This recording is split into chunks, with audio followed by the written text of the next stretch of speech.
Bom, eu gravei um pequeno. Na verdade, eu criei um pequeno mapinha aqui no Miro, né? Um mapa mental, pra gente dar um recap do episódio, de alguns acontecimentos do episódio 8, tá? E eu queria começar destacando na abertura, quando a gente teve. Quando a gente mostra os estigmas nas equipes. Apareceu a equipe do Giovanni, e na equipe do Giovanni agora aparece a Cleo como integrante, né? Quando aparece ali as silhuetas dos personagens. A gente tem a Cleo e o Cristino, que não estavam antes e agora estão aparecendo, tá? O Cristino já estava antes, mas a Cleo agora é a primeira vez que tá aparecendo, inclusive com esse pé de cabra na mão, tá? Ela aparece depois no episódio, a gente vai falar sobre isso. O seguinte, quando termina a abertura, a gente vai pra uma parte muito interessante, cara, que é o Damir preso na ordem. A gente tem um vislumbre, né, do Damir preso na ordem. No começo a gente não sabe o que é o Damir, mas a gente meio que a gente entende, a gente descobre, né, é dito meio que pra gente, é mostrado que é o Damir. Mas é interessante destacar que a gente entendeu, a gente descobriu um pouco mais sobre o dia a dia, né, da galera que tá presa na ordem. Minha cara vai ficar super branca agora, mas o ponto é algumas coisinhas que eu quis destacar, como por exemplo, contido num ambiente com a membrana altamente protegida. Isso é óbvio, né, quando você tá ali na base da ordem, eles obviamente é um lugar super protegido contra todo tipo de coisa paranormal, mas pode ser que ele não esteja, né, na base da ordem, pode ser que a ordem tenha feito outra prisão em outro local, também protegido. Então, interessante que é um lugar com a membrana altamente protegida.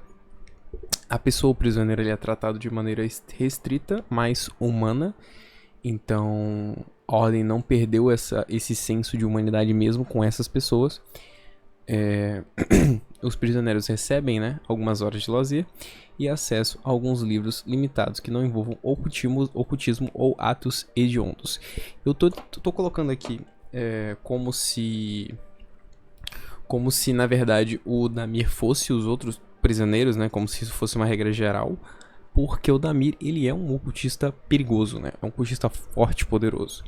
Então eu tô entendendo aqui que todos os outros ocultistas que a ordem for capturar, que sejam perigosos, né, que não sejam o Kian, porque ele tem uma questão oficial diferente, né, uma questão especial, são tratados dessa maneira, tá bom? Então, recebia 3 refeições nutritivas por dia. Por segurança, as luzes eram apagadas e uma música desconfortável, alta, tocava toda vez que alguém fosse trazer qualquer coisa, impedindo que o prisioneiro conseguisse concentrar-se para conjurar rituais. Não tem acesso a nenhum material que você possa usar para escrever ou desenhar símbolos, né? A superfície da cela era revestida com vidro temperado, de alta resistência, uma camada antiaderente, impedindo de usar qualquer fluido corporal para formar qualquer desenho. Então a pessoa não consegue nem desenhar na parede nenhum tipo de símbolo com suor, lágrimas, qualquer coisa. Os livros eram também modificados, feitos de um material flexível para que não seja possível arrancar as páginas ou mudar elas de qualquer maneira. Então a ordem sendo super rigorosa com a segurança. Inclusive, na narração, o Selbit ele fala que o Damir tá 1 ano preso, né? Então eu acredito que seja desde Calamidade, né? Desde quando ele foi preso na Calamidade. Então, desde ele ter sido pego pro Exatomb e ter sido preso na Calamidade, tem 1 ano. E esse 1 ano a Ordem vem investido na segurança da sua prisão, né? Na segurança das suas celas ali. E enquanto o Damir estava preso, a gente tem a visita do Henry, né? Enquanto o Henry parasitado pelo diabo. Então a gente escuta a voz do Henry, ele tem algumas memórias, como por exemplo, memórias do Léo, do orfanato e tudo isso, mas, né, não é o Henry efetivamente ali, né? É o diabo fazendo ali suas coisas de diabo. Enfim, e aqui, né, a gente tem a revelação, né, no finalzinho, que o Damir é o sacrifício dos vampiros, com o Luizão ali sentado na mesa. Muito legal essa cena, muito legal esse início. Achei do caralho, tá? Logo em seguida, a gente vai pra cena que terminou o último episódio, né? Eles chegaram na casa e encontraram o bilhete do Pomba, esse bilhete aqui. Então a gente tem um Pomba sequestrado né? O Pomba ele não tá em casa. E o labirinto imediatamente, quase que imediatamente, né? Ele usa o ritual de consumir momento, tá? Eu tava até mostrando, eu não tava mostrando a tela pra vocês, mas eu vou mostrar agora. Deixa aparecer aqui bonitinho. Não tá aparecendo, não sei porquê. Deixa eu colocar a captura de tela mesmo, que aí fica mais fácil pra aparecer aí pra vocês. Eu não sei porque que não tava aparecendo aqui. Ah, aqui, entendi. Ok, agora vai aparecer bonitinho aí a tela do Miro, tá bom? Mas enfim, vou mostrar de novo aqui pra vocês, porque não tava aparecendo, ó. Cleo, da equipe do Giovanni, Damir é o sacrifício dos vampiros, a gente tem aqui o Damir na prisão e a revelação do Damir, sacrifício dos vampiros, tá bom? A gente tem agora aqui o bilhete do Pomba, tem alguém aqui, né? Isso ele tava escrevendo enquanto tinham pessoas chegando, né? O labirinto imediatamente, basicamente, ele lembra do ritual. Na verdade, o mestre dá uma ajudinha ali, mas ele usa o ritual de consumir momento para poder consumir o momento, para poder lembrar, né? Não lembrar, mas entender o que é que aconteceu naquela casa, né? E enquanto ele estava fora, né? É quase como se ele escuta, mas é quase como se ele conseguisse ver as coisas ali, né? É muito doido. É inclusive muito foda esse ritual, tá? De consumir momento, tá? Nesse ritual, o labirinto descobre que, na verdade, quem pegou o Pomba não foi, como a galera tava falando, o Giovanni, ou foi alguns vampiros, foi o Cristino. Eu botei aqui Giovanni, mas é Cristino, tá? Cristino, o autor do sequestro, tá? Inclusive o Cristino fala com o labirinto, ele fala que ele ainda vai ajudar eles uma vez, mas que não é pra eles se meterem no caminho dele, tá bom? Aí ele também vê que o Pomba fez algumas anotações, fez algumas atualizações, e inclusive escreveu uma carta, que eu recortei aqui, né? Mas é uma carta para cada player, né? Eu não vou ler isso aqui, mas tá aqui na tela se vocês quiserem dar uma olhada. Mas no episódio também tem a carta do Pombo, onde ele fala coisas mais pessoais ali, coisas mais sentimentais ali pros killers, né? Pros jogadores. Eu falei players, mas são pros personagens, tá bom? E também a gente descobre que ele fez esse mapa dos estigmas, né? Como eu tô chamando, né? Tá escrito ali análise dos estigmas e intenções, mas juntando tudo fica quase como se fosse um mapa ali dos estigmas. Então a gente tem os nomes, né? Desejo, ambição, inveja, fome e algumas frases que remetem aos estigmas, né? Que quando a gente tem os sacrifícios, são as intenções que podem ser realizadas, tá? Depois daqui do Pomba, eles têm toda uma cena, né? A galera tem toda uma cena pra à noite, pra dormir e se acalmar. Tem todo um RP ali, mas a gente vai logo pro dia amanhecer, que tem as informações um pouco mais relevantes. O Hexatombe dia 4, né? Quando amanhece. E quando amanhece a gente tem a notícia, né? A gente sabe no episódio que cada um dos killers recebeu uma memória, né? Incluindo o Henry, que também recebeu, entre aspas, uma memória, né? Uma coisa que ele já sabia, né? Mas ele lembrou, é como se fosse um sonho ali de todos. Mas os killers recuperaram algumas memórias que o Selbit revelou aqui no raio-x, né? Ou entre aspas, raio-x, que ele postou no Twitter. Então ele revelou literalmente memórias de todos os killers que foram recuperadas. Então do Calígrafo, que no caso seria a memória do labirinto, né? Aqui provavelmente é o nome do agente. Então por isso que está censurado, tá? A gente tem aqui memória basicamente contando a história, né? De como o Veríssimo matou os amigos do labirinto. E ele tem do labirinto não, né? Do agente, no caso da Ordem. E esse agente da Ordem, ele tem toda uma questão de ser meio egocêntrico, se achar o mais forte de todos e tudo dentro da Ordem, e querer se provar muito pro Veríssimo, né? Ele tentou fazer um plano para poder tirar tudo do Veríssimo, como o Veríssimo tirou dele, mesmo sendo um agente da Ordem, né? E ele tentou fazer um plano ali para afetar a Mia, tá? A filha do Veríssimo. Porém, antes disso acontecer, o Veríssimo chamou ele para uma missão. E nessa missão, foi num bunker, né? Não num bunker, mas num hospital, onde tinham usuários de Rubra que, na verdade, a gente descobre que esses usuários de Rubra, eles se transformam em criaturas, né? Depois de eles derrotarem todas as criaturas, o agente descobre isso, né? E aí ele percebe que todos aqueles viciados, todos aqueles que ele derrotou ali, eram na verdade pessoas que estavam transformadas em criaturas, e era o destino dele se ele não tivesse sido salvo, entre aspas, ali pelo Veríssimo, tá? A gente tem a memória da Bia, né, que no caso é a da agente, que tá na Kemi, tá? Que é uma memória muito relacionada à questão da filha dela, né, e de um culto. Acho que todos os agentes, né, pelo que eu entendi, tem relação com esse culto, né, que sequestrava crianças e cultuava o sangue, coisa do tipo, né? Mas é muito interessante que a memória da Kemi tem relação com o Tuco, que é o Dalmo, né? É o agente que tava dentro do Dalmo. A gente viu aí, quando aconteceu a morte do Dalmo, que foi revelado, né, o rosto do Tuco e o nome também do agente. Então, conta na verdade sobre como a Kemi entrou na Ordem e queria buscar vingança. A Kemi não, o agente queria buscar vingança em relação à filha dela, tá? Que foi assassinada por uma dessas pessoas, desse culto. Então, ela junta evidências e ela guarda essas evidências, ela não mostra pra Ordem, a fim de querer essa vingança. E quando ela finalmente estuda a rotina dessa pessoa e consegue ficar frente a frente com ela, ela é encurralada e segurada, e quem salva ela, na verdade, nessa situação é o Tuco Beles, que é um dos agentes da equipe, o Dalmo e o agente do Abelha, que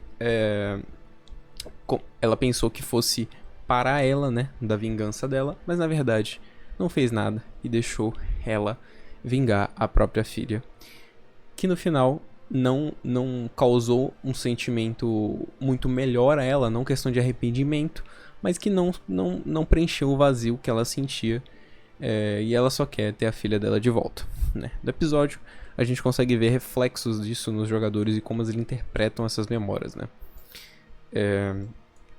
A gente tem a memória do serial, do Aguiar e do agente que tá dentro, né. Eu sinto que alguns desses agentes têm as memórias meio mescladas, né. No Aguiar a gente vê isso aqui bem. A gente vai ver aqui agora. Mas basicamente o do Aguiar é sobre a questão do culto dos pais dele, e a questão de ele lidar com impulsividade, dele querer proteger a Elisa, que é a irmã dele, né.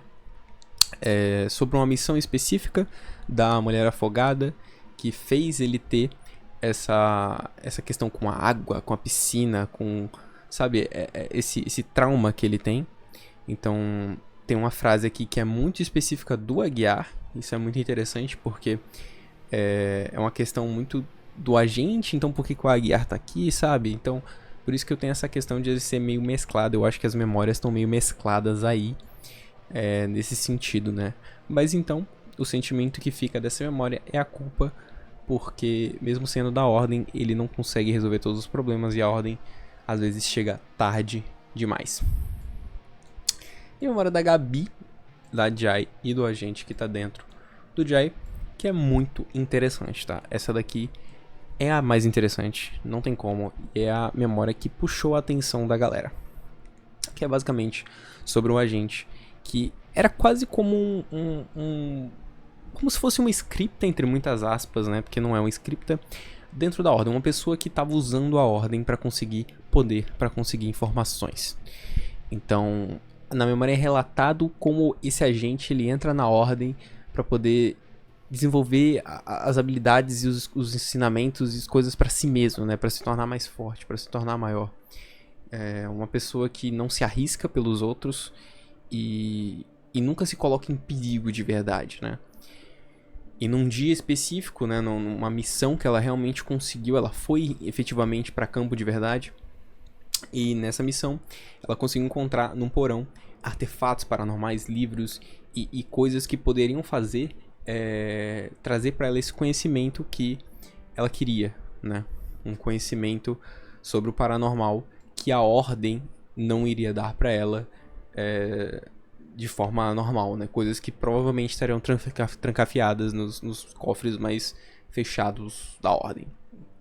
E lá, nesses registros, nesses livros que ela levou para casa, ela encontrou coisas sobre cultistas, sobre profetas e sobre um homem que ascendeu ao estado divino.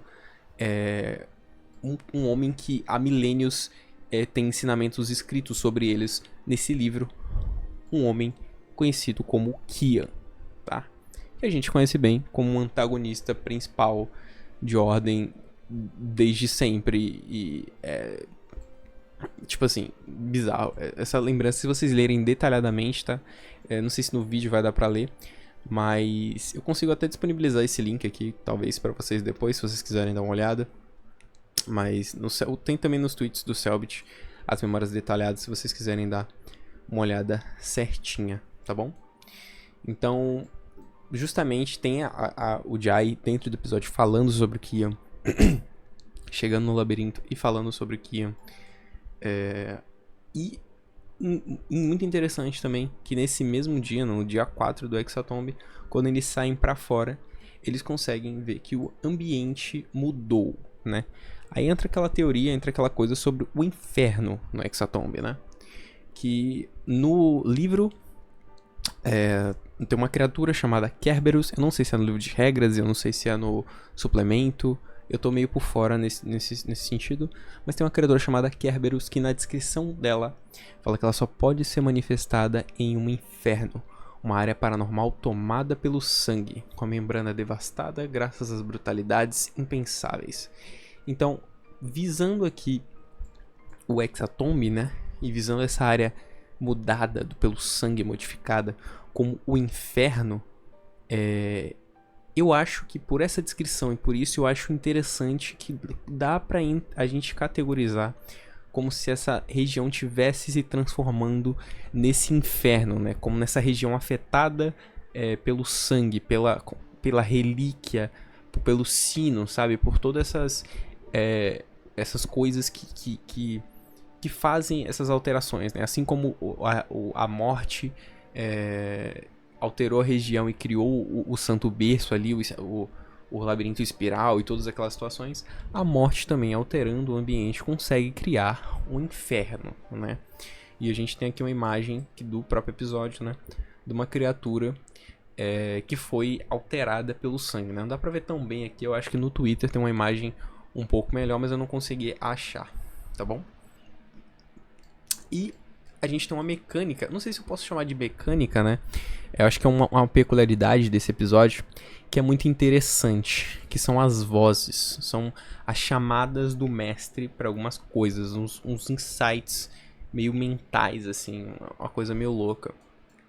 Tem um diálogo que eles têm na casa muito interessante, que fala sobre liderança, chega no ponto que eles chamam o labirinto de líder. E aí o Selbit dá ele fala assim, tipo, líder, sabe?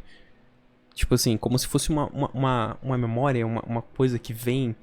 É até meio assustador, sabe? Toca um som meio assim diferente na hora. É como se fosse um insight da cabeça, sabe? Do personagem. É bem louco, é bem interessante como isso funciona no episódio, tá? Por fora parece só uma coisa, mas no episódio, no momento, é muito interessante, tá? E principalmente dentro da casa ali, quando os players se separam, né? Que eu já vou falar sobre isso. Também tem essa mesma voz, de novo, quando a Kemi fala sobre a história dela, né?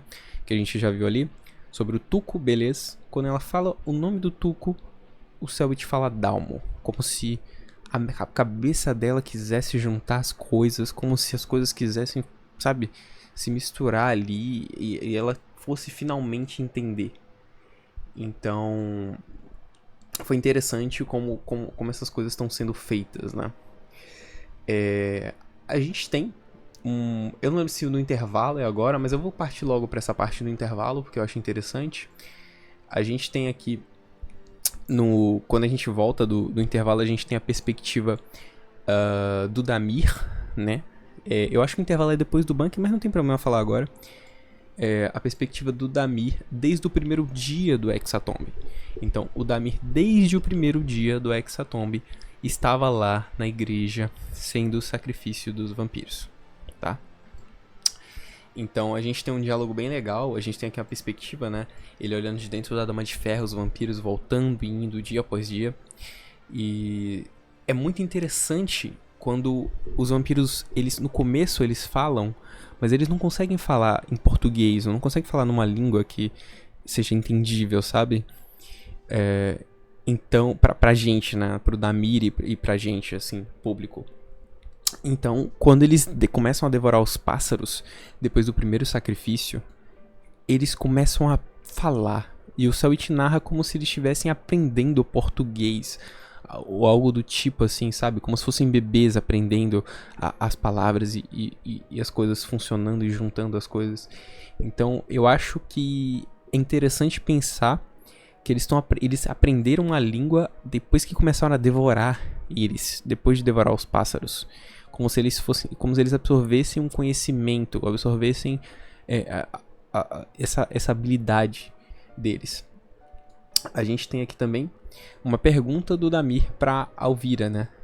Acho que é Alvira o nome dela, ou Elvira, não lembro exatamente. Que é muito interessante, né? Que é como é que mata o próprio diabo. A gente sabe que o Damir, ele tem certas coisas com o diabo, né? A questão da família dele, a questão todo do passado do Damir, né? Eu não vou lembrar tudo aqui, mas ele tem questões com o próprio diabo, né? E o próprio diabo trouxe ele para o Hexatomb. E aí Alvira responde isso que viemos responder. Então isso pode trazer uma profundidade muito interessante para os vampiros, tá? Como se os vampiros fossem... como se o objetivo deles não fosse só, tipo, ganhar o Hexatomb por qualquer motivo idiota ou coisa do tipo. Mas sim pra fazer alguma coisa, ou talvez derrotar o diabo, talvez alguma pendência que eles têm com o próprio diabo. Então acho muito interessante pensar neles dessa forma, tá bom? Depois da casa que o dia amanhece, né, os killers, os mascarados, né, eles se separam. E a gente tem alguns deles que vão pra esse bunker, que tá lá desde o começo do Hexatomb. Quando eles pegaram um mapa com Pomba, eles têm esse bunker pra ir. E agora a gente finalmente conseguiu ver o que é esse bunker, tá? Então, nesse bunker, pra entrar nesse bunker é bem simples o que eles fazem. Eu até pensei que seria um pouco mais complexo.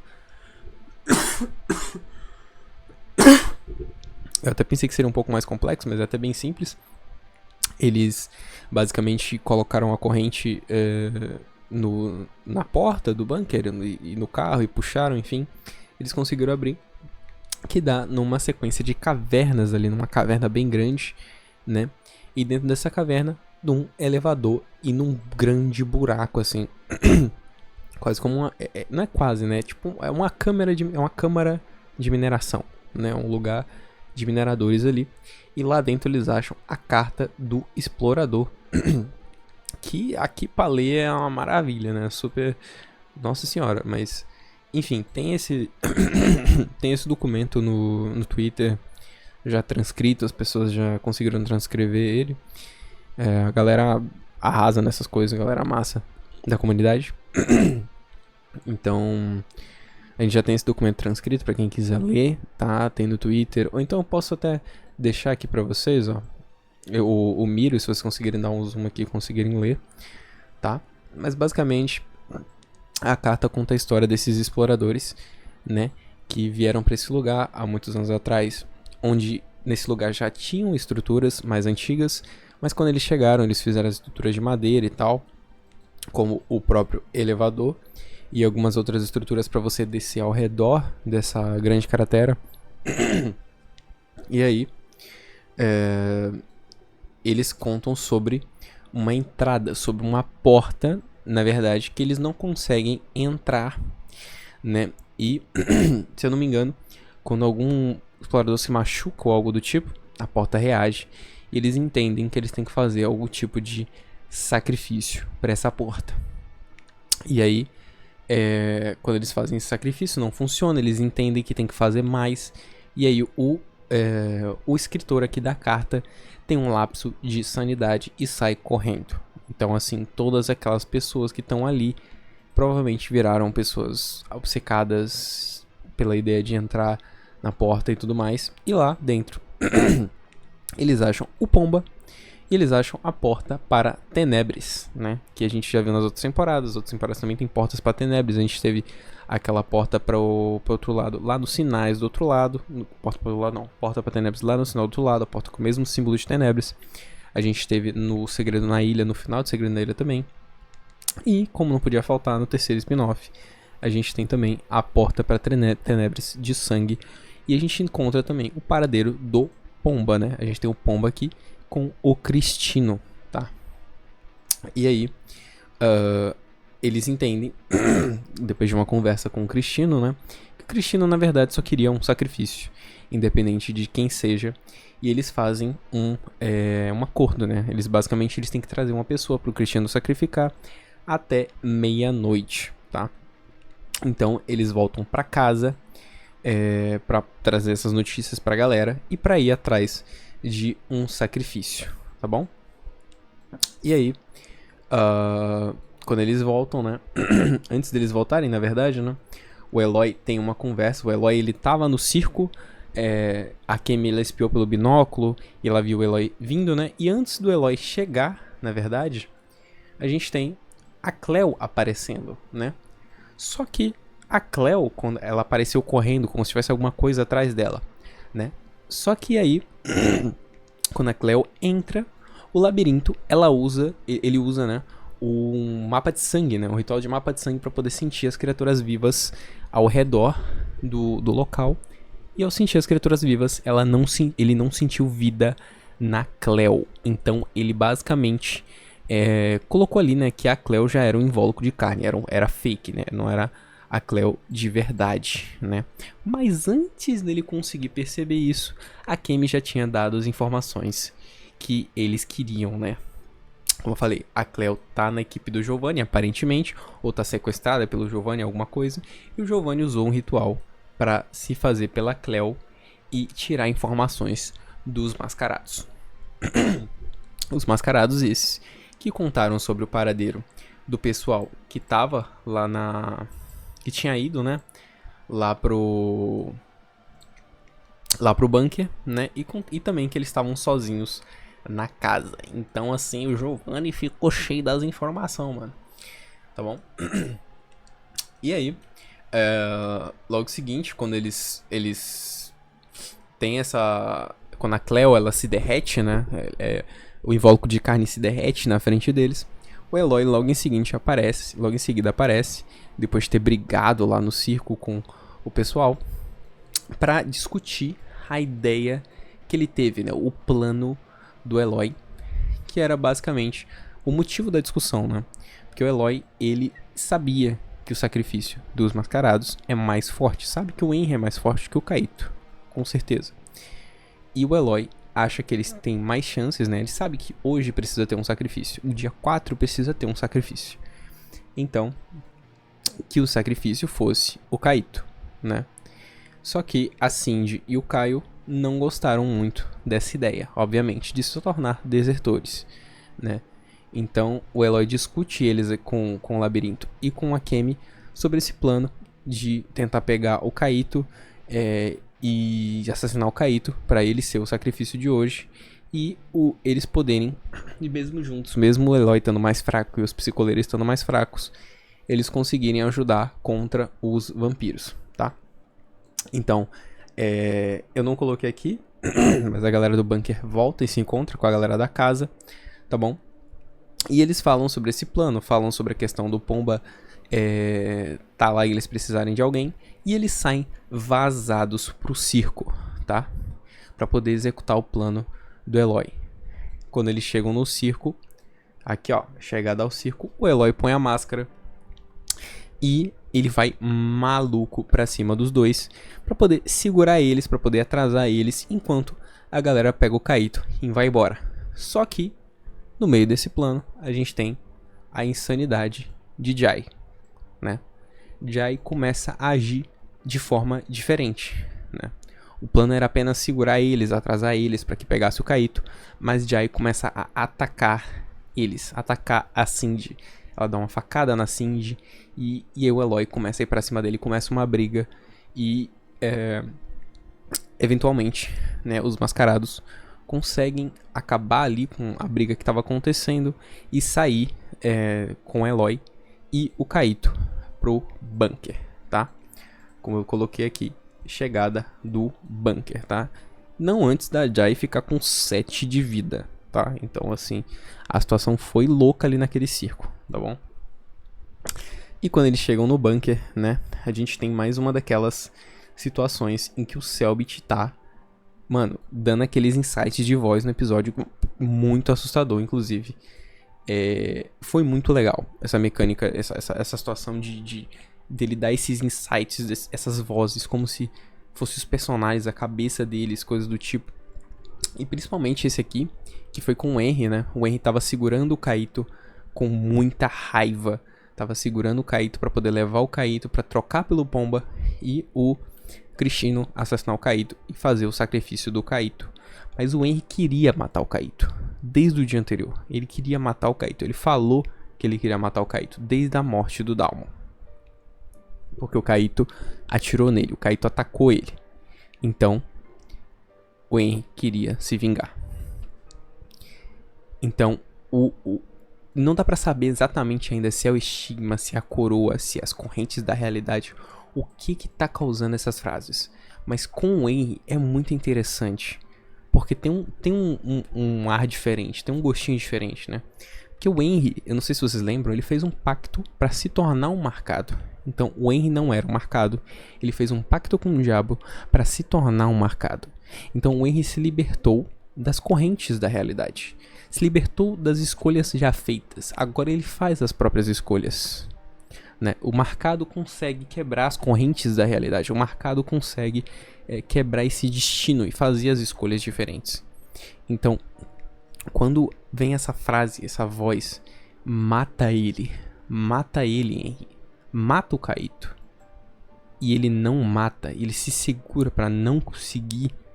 É quase como um metalinguístico, é quase como se ele estivesse realmente provando que ele é um marcado, como se ele estivesse saindo, se desamarrando dessas correntes da realidade, tá?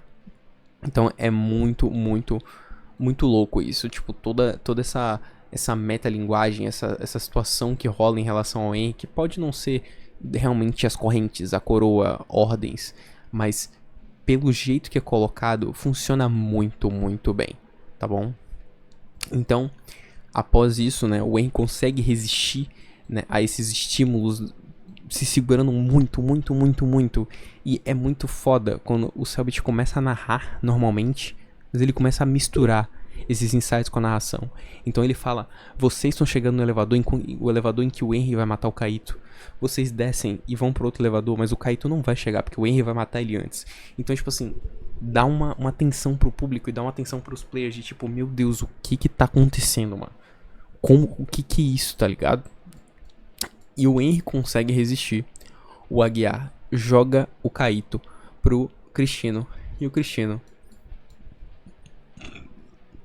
finaliza o Kaito. Ele realiza o sacrifício do Exatomb, tá? E nesse momento é muito louco, porque nesse momento os players começam a ficar mais, tipo, realizamos, o Henry fica paralisado, Jai fica paralisado, a porta começa a reagir, a porta começa a abrir, finalmente a porta pra Tenebres, finalmente a porta para um lugar impossível, o objetivo do Cristino, tudo ali para ser feito, falta só um pouquinho, falta só abrir, e aí o sino toca de novo.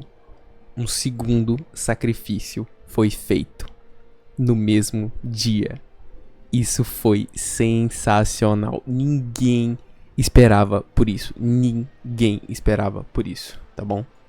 E quando isso aconteceu, entrou a cutscene dos vampiros. Que, mano, Damir é devorado. Os vampiros devoraram o próprio sacrifício numa jogada muito inteligente. muito inteligente.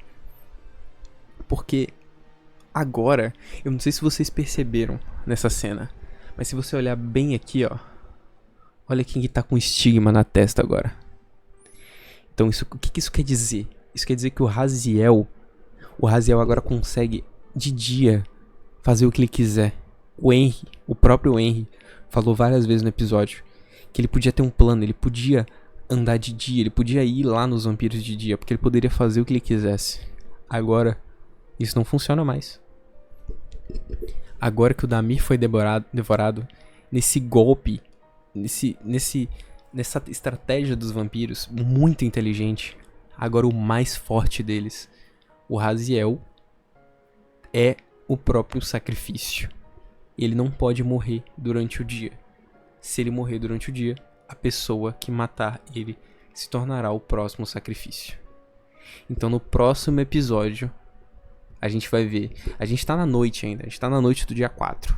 Mas no próximo episódio, a gente vai ver da noite do dia 4 pra amanhã e o dia 5.